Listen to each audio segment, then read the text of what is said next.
Good morning, children. We have started with the fourth chapter, Animal Kingdom, in which we have completed phylum Porifera. Today we will start with the second phylum, that is phylum Cnidaria, which is also called Coelenterata. So let us study about the features of phylum Cnidaria. If we talk of the general features, then the levels of organization or the grades of organization which is observed in Cnidaria is the tissue level of organization, means in their body tissues are produced. Then if we talk of symmetry, then they have radial symmetry. I have already explained you these terms in one of the video of this chapter, but still we will revise it. Radial symmetry means if it is cut from any plane which passes through the center, the body can be divided into two equal halves. So Cnidaria phylum shows the radial symmetry.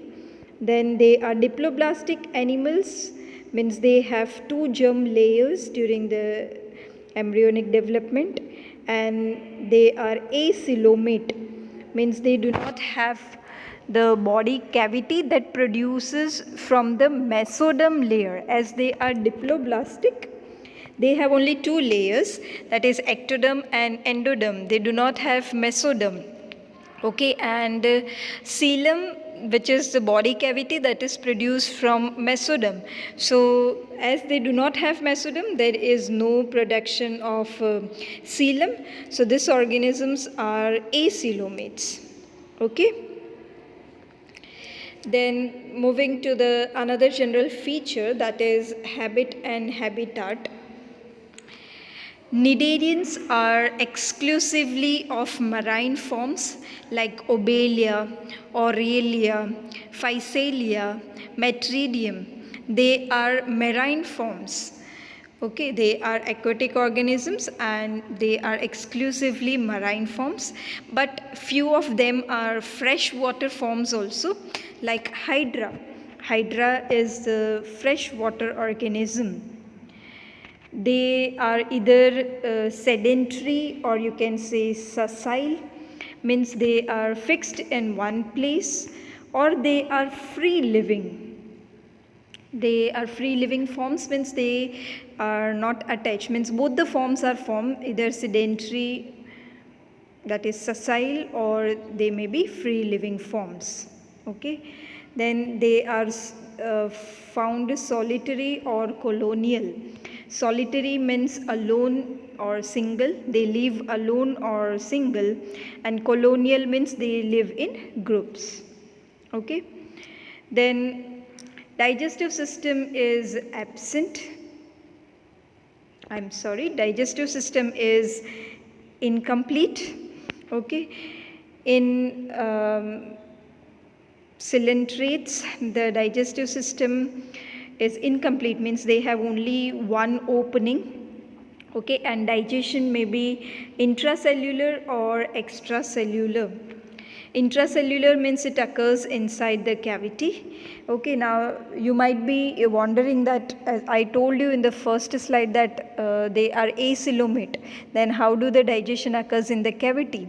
Okay, acoelomate, as I have explained you that time, means the cavity which is produced from mesoderm is absent, but in coelentrates or cnidarians there is coelentric cavity which is called coelentron, which is internal cavity, or the gastrovascular cavity is present.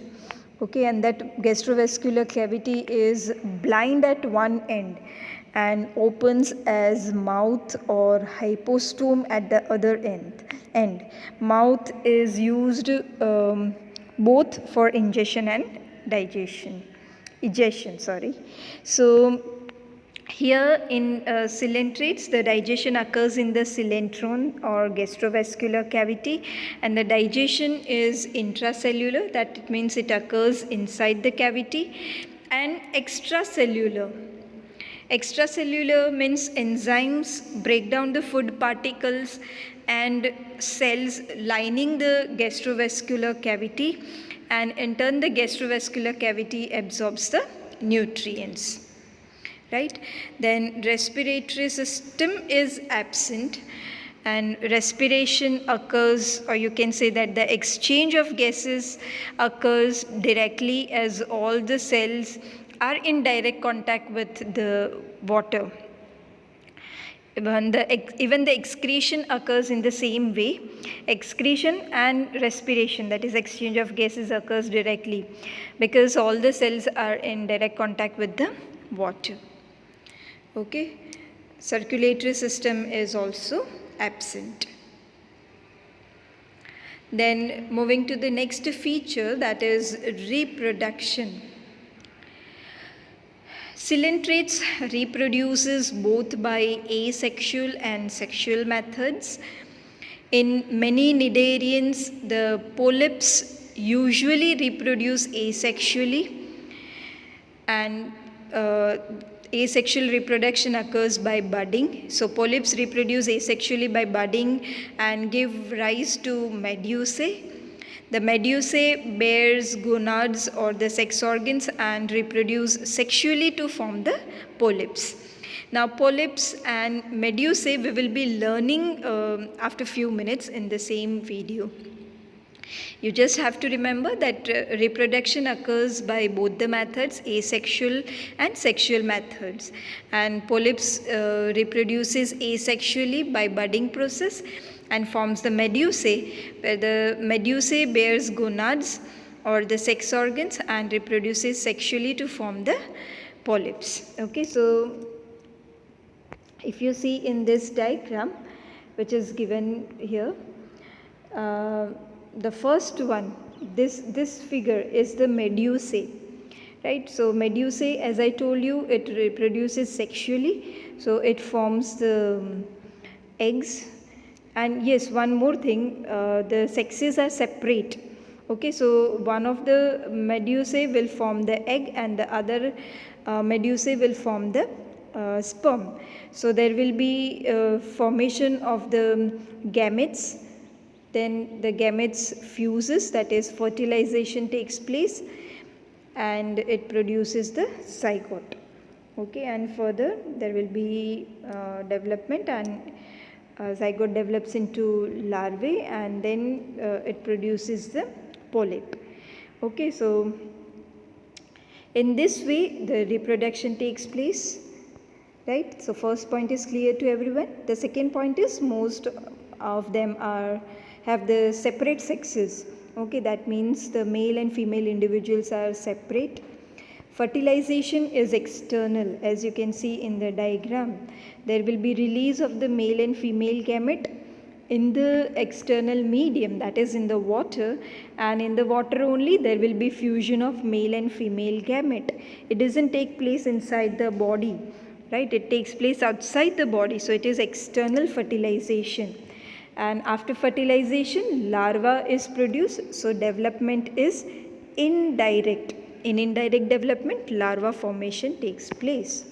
Okay, this is the diagram of hydra.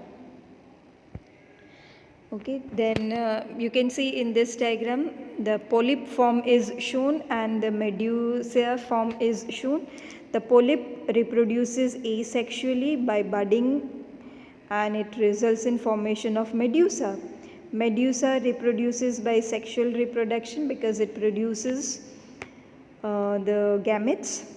Okay, and then the gametes fuses and produces larvae, and in turn it produces the polyp, right? So in this way the reproduction is observed in the organisms belonging to phylum Cnidaria.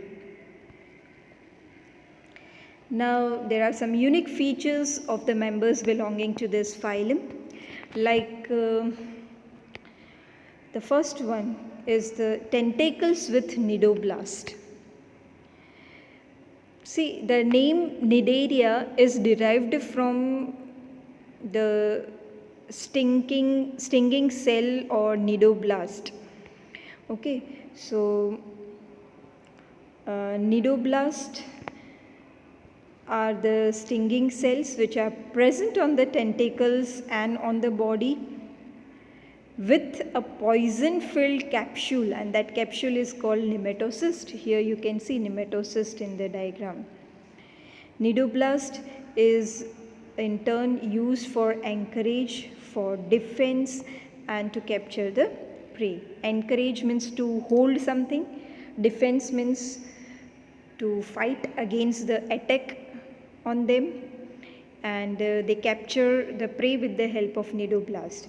And the tentacles are finger-like structures which surrounds the mouth of coelentrates. Okay, the mouth of coelentrates is surrounded by many thin, long, slender, hollow structures which are called tentacles, and their function is to paralyze or capture the prey, for attachment, for defense and offense. Defense, I already told you, means to fight against the attack on them, and offense means to give pain to the other organisms. Okay. Then another unique feature is a gastrovascular cavity which is called a coelentron. It is an internal cavity, or it is also called gastrovascular cavity, is present in cnidarians.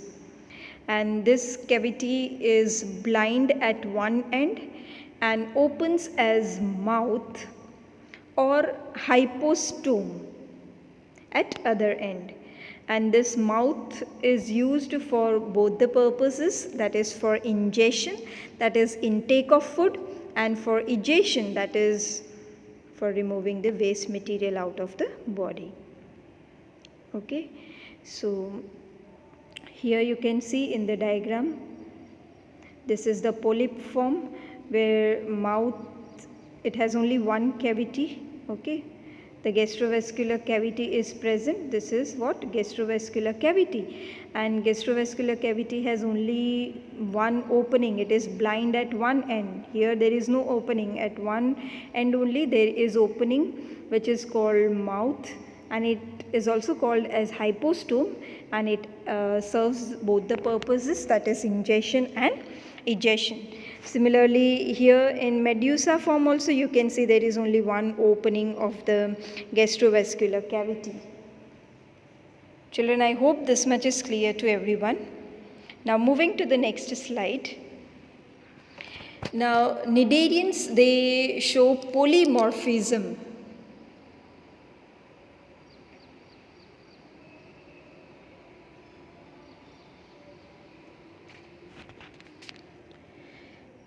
Cnidarians are mainly of two types of individuals, that is the polyp, cup shaped, and medusa, which is umbrella shaped. Now polyp is tubular, attached, asexual form.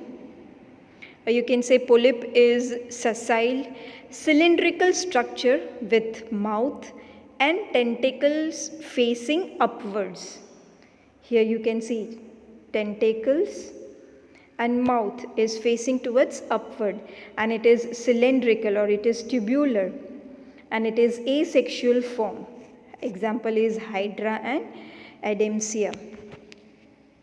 Whereas medusa, which is umbrella like, is free living, means it is not attached to any of the substratum, whereas polyp is sessile, means it is fixed at one place. Okay, so medusa is free living and it is sexual form with mouth and tentacles facing downwards. So here in the diagram you can see the mouth and tentacles are facing downwards. So that is medusa, whereas in polyps it is the tentacles and mouth are facing upwards. Then polyp is sessile, whereas medusa is free living. Clear? Then polyp is the asexual form, whereas medusa is the sexual form. Example of medusa is Aurelia, that is jellyfish. So this is called polymorphism. Medusa may form polyps after sexual reproduction, while polyps forms medusa through vegetative budding. Many variation occurs in the medusa form, and this phenomenon is called polymorphism, which helps in division of labor. So children, this is clear to everyone? Now moving to the next feature, that is alternation of generation. The cnidarians complete their life cycle through two phases, that is asexually reproducing polyp and sexually reproducing medusa. Those cnidarians which exist in both forms exhibit alternation of generation. Okay, so in this phenomenon, or it is the phenomenon shown by some cnidarians in which polyps produce medusa asexually and medusa forms polyps sexually. Example is Obelia. Okay, now here you can see this is medusa form. So through asexual reproduction, it produces the gametes. There will be external fertilization. Zygote which is formed will first form the larvae and then it will form the polyp. Okay, there will be further development of the polyp. Polyp will undergo maturation and it will produce a bird, and then that bird will produce the medusa again. So this shows the alternation of generation. They exhibit both the forms, that is polyp as well as medusa. Okay, so this is also called metagenesis. Now, a horny or calcareous exoskeleton as well as endoskeleton is present in many cases of cnidarians. The coelentrates with exoskeleton of calcium carbonate, that is CaCO3, are called the corals. Okay, so corals have the skeleton, that is exoskeleton, made up of calcium carbonate. Exoskeleton, exo means outside, ठीक है, तो बाहर का जो skeleton है वो calcium carbonate से बना है. Endoskeleton, endo means inside. Okay, so a horny or calcareous endoskeleton as well as exoskeleton is present in many cases of the cnidarians. Now, these are the different examples of the corals, that is mushroom corals, brain coral, madrepora, okay, then tubipora. We will be studying about more such corals. This is the staghorn coral, you can see in the diagram. Then table coral, can you see it is like table, so the name is given table coral. Then brain coral, it looks like brain. Then pillar coral, ठीक है, pillar जैसे है इसलिए इनको क्या नाम दिया है, पिलर कोरल. और इनका स्केलेटन किससे बना है, कैल्शियम कार्बोनेट से. Then Great Barrier Reef of Australia. Children, Great Barrier Reef of Australia is the world's largest coral reef system, composed of over 2,900 individual reefs and 900 islands stretching for over 2,300 kilometers over an area of approximately 344,400 square kilometers. It is located in the Coral Sea off the coast of Queensland in Australia. Okay, so Great Barrier Reef of Australia is the world's largest coral reef system. You can see in the diagram. Right, so these are the examples of cnidarians, that is Hydra, Obelia, Physalia, Adamsia or sea anemone, Pennatula, which is also called sea pen, Gorgonia, sea fen, Mindrina, that is brain coral. Now this slide shows the characters of the phylum Cnidaria, okay, which we have already studied in this video. So this is the recapitulation. Okay, phylum Cnidaria shows tissue level of organization. They show radial symmetry. They are diploblastic and acoelomate. They are aquatic organisms and exclusively marine. They are sessile or free living or solitary or colonial. Then digestive system is incomplete because only one opening is there, that is mouth, which serves for both the purposes, ingestion and egestion. Intracellular and extracellular digestion is observed. Digestion may occur in the cylindron, that is gastrovascular cavity, or it occurs outside the gastrovascular cavity. So intracellular and extracellular digestion. Respiratory system and circulatory system are absent. Reproduction occurs by both asexual and sexual mode. Polyps reproduces asexually by budding and produces medusa, and medusa reproduces sexually to produce the polyp.